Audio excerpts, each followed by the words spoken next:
Aí identificou que o paciente tem condição de realizar o desmame. O que é que você vai fazer? O teste de respiração espontânea.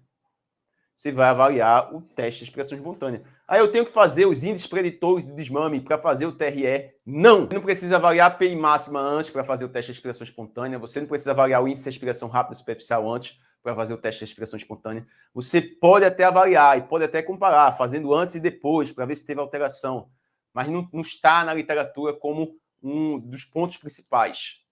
Então, você vai passar no teste, você vai fazer o teste de respiração espontânea. Eu avalio sempre os índices, até para você ter dados a mais para facilitar a sua tomada de decisão. Mas você tem que partir para o teste de respiração espontânea para identificar se esse paciente tem capacidade de sair da ventilação mecânica. Se ele tem capacidade de tirar aquele suporte ventilatório. Lembra que a ventilação mecânica é um mal necessário? Você tem que avaliar se ele tem capacidade de tirar aquele suporte ventilatório. Então, você passa para o teste de respiração espontânea. TRE, teste de respiração espontânea, que vai poder ser em pressão de suporte, ou peça-T, ou tubo T, né, ou vai ser no CPAP.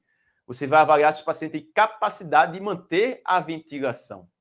E tem sinais da intolerância ao teste de respiração espontânea. Quais sinais? Destou em teste de respiração espontânea. São sinais objetivos, que você vai medir. Então, frequência respiratória maior que 35 indica uma falha do teste de respiração espontânea.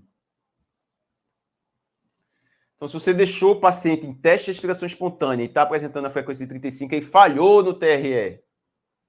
E aí ele não tem condição de... não passou no teste de respiração espontânea, ele falhou no desmame ali. Não vai ser nem passado para a fase para avaliar a extubação. Ele falhou no teste de respiração espontânea. Outro parâmetro objetivo, saturação. Saturação arterial de O2 menor do que 90%. Ah, mas é um paciente de POC que apresenta saturação 89, 90. Aí é outra coisa, mas a maioria dos pacientes, saturação arterial menor do que 90%. Vai ser um indicador da falha do teste de respiração espontânea. Frequência cardíaca maior que 140 batimentos por minuto. Então, o paciente pode estar acordado, respondendo aos comandos, fazendo a frequência respiratória de 25 incursões por minuto no ventilador, mas durante o TRE, a frequência cardíaca foi para 140 batimentos por minuto. O que é que aconteceu? Ele está com um critério de falha no teste de respiração espontânea. Que aí você vai conversar com a equipe multiprofissional para saber se pode ser atuado, para identificar qual é a causa e o paciente em outro dia realizar o TRE. Pressão arterial.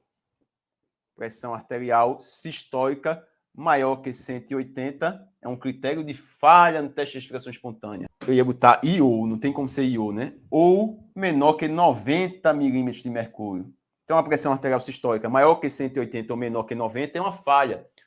Estou lá dentro do UTI coronária e aí a gente faz um teste de respiração espontânea no paciente. Isso aconteceu, fazendo teste de respiração espontânea no paciente, no UTI coronária. Aí o paciente apresentou a pressão 190, agitado lá. E a discussão é lá, não, a agitação dele é por causa que ele está com um tubo. Eu disse, vamos lá, calma. O paciente, antes de estar em TRE, não estava apresentando esse pique hipertensivo e nem estava tão agitado. Essa agitação e esse pique hipertensivo pode ser uma indicação da falha do TRE. Pode ser que esse paciente esteja com aumento do trabalho ventilatório, que aumenta o retorno venoso, aumenta a sobrecarga cardíaca. O paciente tem que aumentar a resposta e com isso tem aumento da pressão. Por isso que tem dados objetivos.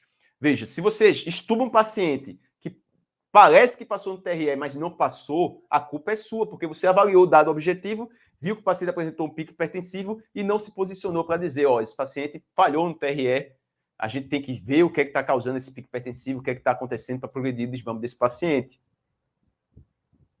E aí vem o outro ponto de avaliação do teste de respiração espontânea. A alteração do nível de consciência, rebaixou o nível de consciência quando ele está fazendo TRE. Então você tem que seguir, tem que fazer, tem que avaliar esses pontos. Realizou o teste de respiração espontânea, ficar de olho na frequência respiratória, saturação, frequência cardíaca, pressão arterial sistólica, se está maior que 180 ou menor que 90, agitação, sudorese e alteração do nível de consciência.